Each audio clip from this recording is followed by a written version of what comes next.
श्रीमान वेंकटनाथार्य कवितार्के केसरी वेदांत आचार्यवर्यो में सन्निधत्तां सदा हृदि रामानुजदयापात्रं ज्ञानवैराग्यभूषणं श्रीमद्वेंकटनाथार्यं वन्दे वेदान्तदेशिकं लक्ष्मीनाथसमारम्भां नाथयामनमध्यमाम् अस्मदाचार्यपर्यन्तां वन्दे गुरुपरम्परां यो नित्यमच्युतपदाम्बुजयुग्मरुक्मव्यामोगतस्सतितराणतृणाय मेने अस्मद्गुरोर्भगवतोऽस्य दयैकसिन्धोः रामानुजस्य शरणौ शरणं प्रपद्ये.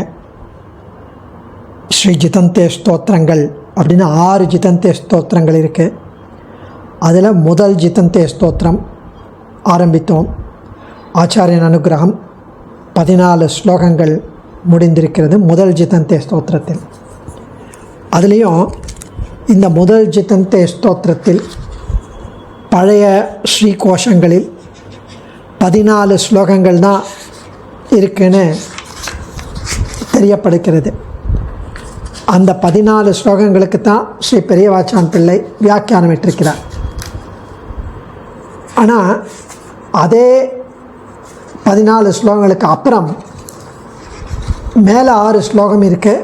மீதி அப்புறம் வெளிவந்த ஸ்ரீ கோஷங்களில் புத்தகங்களில் அந்த 6 ஸ்லோகமும் ஒரு கண்டினியூட்டி இருக்குது தெரியாது. இந்த 14 ஸ்லோகங்களுக்கு அப்புறம் இருந்த 6 ஸ்லோகங்களுக்குன்னு ஒரு சீக்வென்ஷியலாக போகிறதுனால மீதி 6 ஸ்லோகங்களும் இதோடு சேர்க்கப்பட்டிருக்கிறது.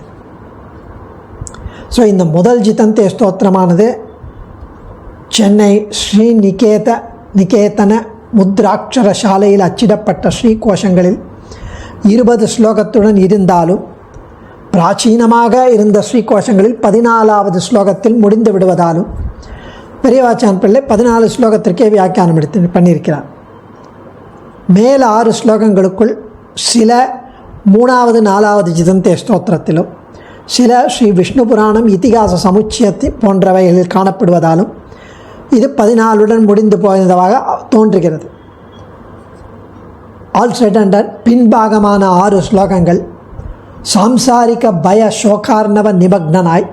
முதல் 6 ஸ்லோகங்கள் இந்த 14 ஸ்லோகங்களில் 1வது ஸ்லோகத்தையும் 14வது ஸ்லோகத்திலையும் விட்டுட்டா 2லேருந்து 8 வரைக்கும் பெருமாளை பற்றி சர்வேஸ்வரனுடைய சுபாவங்களை பற்றி, பின்பாகமான 9லேருந்து 13 9லேருந்து அந்த 8லேருந்து 13 வரைக்கும் சாம்சாரிக்க பயத்துடன் இருக்கிற சோகத்துடன் இருக்கிற சம்சார கடலில் மூழ்கி இருக்கிற அகிஞ்சனாக இருக்கிற மகாரவாச்சியனான சேத்தனனுடைய சுபாவங்களையும் சர்வவேத சாரமான சரணாகதி விவரணம் அதெல்லாம் தெரிவித்தது. 14வது ஸ்லோகத்தில் சரணடைந்த விஷயத்தை நேற்றைய தினம் அனுபவித்தோம். அடியன் அநாதிகாலமாக செய்த ஆத்மா அபகார சௌரியம், ஆத்மா திருட்டு உண்டான அபராதங்களெல்லாம் தீர்ந்து ஆத்மாவை சமர்ப்பித்து ஒளிவில் காலமெல்லாம் உடனாய் மன்னி வடிவிலா அடிமை செய்ய வேண்டும் என்று பிரார்த்தித்ததை அனுபவித்தோம். அதை தினமும் இந்த ஜிதந்தே ஸ்தோத்திரத்தை சேவிக்கணும்னு சுவாமி தெரிவித்தார். இப்போ 15வது ஸ்லோகம். இதுக்கு புத்தங்கோட்டகம் ஸ்ரீ உவே ஸ்ரீனிவாசாச்சார் சுவாமி வியாக்கியானம் விட்டிருக்கிறார். மீதி 6 ஸ்லோகத்திற்கு சர்வேஷு தேச காலேஷு சர்வாவஸ்தாசு ச அச்சுதா கிங்கரோஸ்மி ரிஷிகேஷ பூயோஸ்மி கிங்கரஹ. சர்வேஷு தேச காலேஷு சர்வாவஸ்தாசு ச அச்சுதா கிங்கரோஸ்மி ரிஷிகேஷ பூயோஸ்மி கிங்கரஹ. அச்சுதா. இந்த முதல் 6 ஸ்லோகங்கள் பிரதம ஜிதந்தேயில் சேர்ந்தது இல்லை என்று சொல்லியிருந்தாலும் இந்த 6 ஸ்லோகங்கள் ஆந்திர லிபியில் அச்சிடப்பட்ட புத்தகத்தில் இருப்பதால் இந்த ஸ்லோகார்த்தங்கள் பூர்வ 14 ஸ்லோகத்துக்கு பொருந்தி இருப்பதால் இங்கு வியாக்கியானம் செய்யப்படுகிறதுன்னு சுவாமி தெரிவிக்கிறார். அச்சுதா, ஆஸ்ரிதர்களை ஒரு காலம் நழுவ விடாது நோக்குபவனே பெருமாளே. ரிஷிகேஷா, இந்திரியங்களுக்கு நியாமகனான, இந்திரியங்களுக்கு நிர்வாககனான, நியமிப்பவனான சர்வேஸ்வரனே. சர்வேஷு தேச காலேஷு, எல்லா இடங்களிலும் எல்லா காலங்களிலும் சர்வாவஸ்தா சுச்ச அச்சுதா, எல்லா அவஸ்தைகளிலும் அதாவது எல்லா இருப்புகளிலும் மரணாந்தமான மரணம் வரை எல்லா இருப்புகளிலும் நிலைகளிலும் கிங்கர அஸ்மி, கிங்கரோஸ்மி, கிங்கரஹா அஸ்மி, தேவரீருக்கு கிங்கரனாக தேவரீருக்கு தொண்டு செய்தே இருப்பேன். பூயோ பூயகா கிங்கரோஸ்மி, கைங்கரியத்தில் உள்ள ஒரு ஆதரம், ஒரு அன்பு, ஒரு பிரீத்தி, அதனால் பூயோ பூயோக அகெயின் அண்ட் அகெயின் கிங்கரனாக இருப்பேன், கைங்கரியம் பண்ணுவேன் என்று தெரிவிக்கிறார். இத்தியேவ மனையா ஸ்துத்யா என்ற போன ஸ்லோகத்தில் சம்சாரி சேத்தனனுக்கு, சம்சார சாகரத்தில் இருந்த சேத்தனனுக்கு நிரதிசய ஆனந்தமயமான மோட்ச சித்தியமான ஆத்மரக்ஷா பரசமர்ப்பணம் சொல்லப்பட்டது போன ஸ்லோகத்தில்.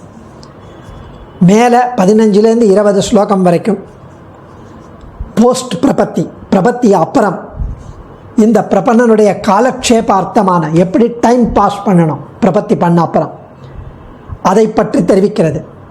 நித்திய கைங்கரியங்களில் இருக்கும்படியையும் பிரபன்னனுக்கு புத்தி பூர்வமாக புத்தி தெரிஞ்சே அபச்சாரங்கள் அபராதங்கள் புகுந்தால் தெரிந்தே தப்பு பண்ணால் பிராயச்சித்தம் அவசியம் செய்து கொள்ள வேண்டியது என்பதையும், மேன்மேலும் இந்த அபச்சாரங்கள், இந்த அபராதங்கள், இந்த தவறுகள் புகாதபடி பாபாரம்பகமான பிராரப்த அம்சங்களை பரிகரிப்பது அவசியம். பாபத்தை மூட்டும் பிராரப்த அம்சங்களை அதை நீக்க வேண்டியது அவசியம். ஸோ இதற்கு மேல் இந்த பிரபன்னனுடைய பிரார்த்திப்பதான அபேட்ச அனுகுணமாக பக்தனைப் போலே பரஜான பரமபக்தி போன்ற அனுபவங்களை பிரபன்னனுக்கும் ஈஸ்வரன் கொடுக்கிறான். அந்த ஆனந்தத்துக்காக, அந்த அந்த உத்தர கிருத்தியத்துக்காக, பிரபத்திக்கு அப்புறம் பண்ண வேண்டிய நிலைக்காக, பின்பு அந்த நிலையில் பிரம்மா போன்றவர்களுக்கும் கிடைக்க முடியாத பகவானுடைய பரத்வத்தை கண்டு அனுபவிக்க முடியாமல் இந்த சேத்தனன் அப்படியே வாடி அவனை அடைய வேண்டும் என்று துவரிப்பான், ஆவலுடன் இருப்பான். அந்த அத்தியந்த நீச்சனான அவன் ஈஸ்வரனுக்கு செய்த கைங்கரியங்களை, அதை எத்தனையோ அபச்சாரங்கள் இருக்கும், அதெல்லாம் குற்றமாக நினைத்து என்னை ஒதுக்காதீர்கள், க்ஷமை கொள்ளுங்கள் என்று கிரமமாக சொல்லுகிறார். இங்கு நான் உபச்சாரம் என்ற பேரில் பலவித அபச்சாரங்கள் பண்ணுவேன், அதெல்லாம் மன்னித்தருள வேண்டும்னு சொல்லப் போகிறார் அந்த 6 ஸ்லோகங்கள். சர்வேஷு தேச காலேஷு சர்வாவஸ்தாசு ச அச்சுதா கிங்கரோஸ்மி ரிஷிகேஷா பூயோ பூயோ அஸ்மி கிங்கரஹா.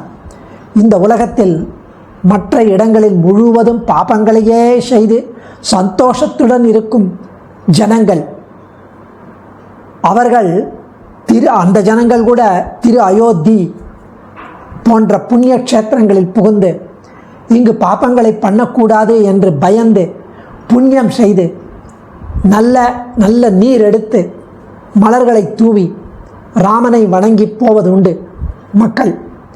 அப்படியே மற்ற நாட்களில் நன்மை செய்த அறியாதவர்கள் கூட கிரகணம், புண்ணிய காலம் போன்ற காலங்களில் தீர்த்தங்களை தேடி துலா ஸ்நானம் அப்படின்லாம் சொல்லுவாள்.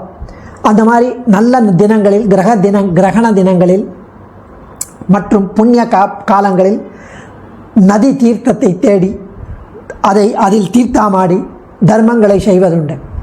அப்படியே யௌவன காலங்களில் இளமையாக இருக்கும் பொழுது யுவதிகள் பின்னால் சென்று தர்மத்தை மறந்து திரிந்தவர்கள் கூட முத்த கோல் துணையாக முன்னடி நோக்கி வளைந்து நிற்கும் அவஸ்தை வந்து முதுகு வளைஞ்சு நரையிட்டு தலை நரையிட்டு கையில் குச்சியை பிடிச்சுண்டு முன்னடி நோக்கி வளைந்து கஷ்டப்பட்டு கண் துஞ்ச இந்த மாதிரி கண்ணில் பஞ்சடைந்து இருக்கும் அந்த அவஸ்தை, அந்த நிலை வந்தவாறு அப்போது முகில்வண்ணன் அடியை அடைந்து சூடி உயிர்ந்து போக ஆசைப்படுவதுண்டு.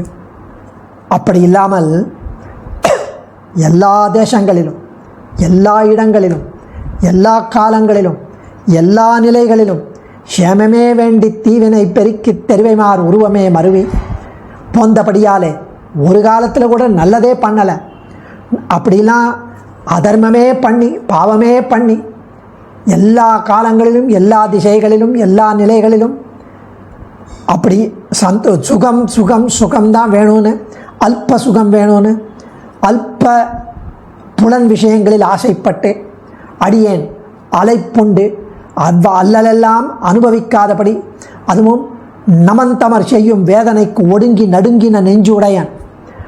யமதூதர்கள்லாம் வந்து என்னை போட்டு அங்கே வாட்டி வதக்க போகிற நரக்கத்தில், அதெல்லாம் அஞ்சி நின் அடியினை அடைந்தபடியால் அதெல்லாம் தீரும்படி இனிமேல் அந்தந்த தேசங்களுக்கும் அந்தந்த காலங்களுக்கும் அந்தந்த அவஸ்தைகளுக்கும் ஒழிவில் காலமெல்லாம் மன்னி வழிவிலா அடிமை செய்ய என்னை கைங்கரியம் செய்ய அருள வேண்டும் என்கிறான் இதில்.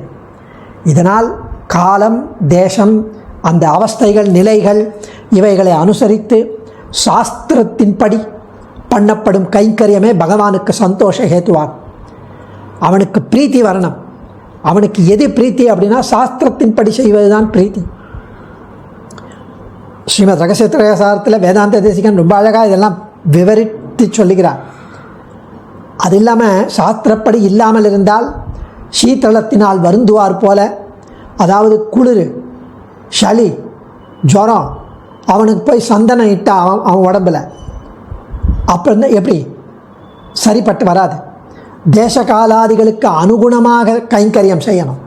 அப்படி செய்யலைன்னா அபச்சாரங்களாக முடியும். அதனால்தான் அகம் சர்வம் கரிஷ்யாமின்னு லக்ஷ்மண பெருமாள் அனாதிகாலமாக இந்த கைங்கரிய ரசம் அனுபவித்திருக்க வேண்டும். அதை அனுபவிக்க பெறாமல் பழுதே போயின பல நாட்கள் நமக்கு.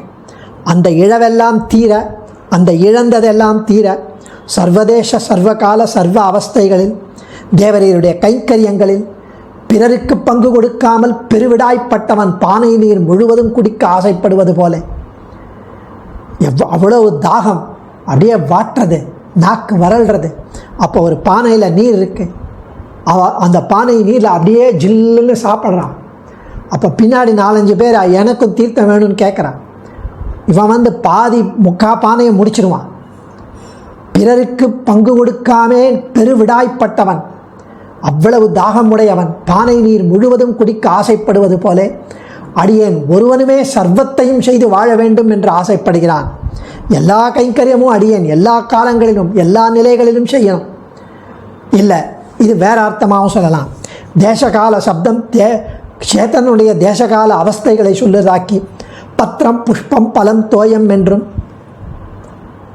இப்படி பரிபூர்ணமான கைங்கரியங்களை செய்து உகக்க சௌகரியமில்லாத தேசத்திலும் சௌகரியமில்லாத காலத்திலும் சௌகரியமில்லாத நிலைகளிலும் தேவரீருடைய கைங்கரியமிலிருந்து விலகாதபடி பாழே போகாதபடி சிந்தையாலும் சொல்லாலும் உடலினாலும் யதாசக்தி கொஞ்சமாவது அடியேனை உஜ்ஜீவிக்கும்படி பண்ணி அருள வேண்டும் என்றும் இதை அனுபவிக்கலாம். இப்போ நீர் கேட்குறபடியே நாம் உமக்கு கைங்கரிய பிரவர்த்தியை உண்டு பண்ணினால் கூட நீர் கர்ம வாசனையால் அனாதி வாசனையால் மீண்டும் அந்த விஷய சுகத்தில் அனுபவத்தில் இழிய மாட்டீர் என்று என்ன நிச்சயம் அப்படின்னு கேட்பதற்கு, அச்சுதா ஆஸ்ரிதர்களை ஒரு காலம் கை நழுவ விடாதவனே, ரிஷிகேஷா உம்முடைய விஷய சுகங்கள் என்னுடைய விஷய புலன்களின் விஷய சுகங்களில் அப்படியே இழுத்துண்டு போயிடும். விஷயானுபவமே அனாதி காலமாக ஸ்வபாவமாக இருந்த இந்திரியங்கள் இனி கைங்கரியத்துக்கு யோக்கியமாகுமா அப்படின்னு நீர் கேட்கலாம். பராஞ்சிஸ்மானி வியவர்த்தன ஸ்வயம்பூகு என்றபடி ரிஷிகேஷா இந்திரியங்களுக்கு ஈசன், இந்திரியங்களுக்கு நிர்வாகக்கன் நியமிப்பவன் தேவரீர் தானே. உடையவனுக்கு இஷ்ட விநியோகார்கமாகாத உடைமை உண்டோ? நீர் உடையவன், நான் உடைமை. உமக்கு உபயோகம் இல்லாமல் உமக்கு இதை நியமிக்க முடியாமல் உண்டோ? தேவரீர் நியமனப்படி என்றோ அவை அடியேனை இத்தனை காலம் அழுத்தியது, விஷயார்ணவத்தில் விஷய சுகங்களில் அமுக்கி வைத்தது. ஆகையினால் இப்போவே அவைகளை கைங்கரிய உபகரணமாகும்படி கைங்கரியத்துக்கு உபயோகமாகும்படி நியமித்தருள வேண்டும் என்று பிரார்த்திக்கிறான். அடியேன் தன்யோஸ்மி. ஆச்சாரியன் திருவடிகளே சரணம். கவிதார்க்கிக சிம்ஹாய கல்யாண குணசாலினி ஸ்ரீமதே வெங்கடேஷாய வேதாந்த குரவே நமஹ.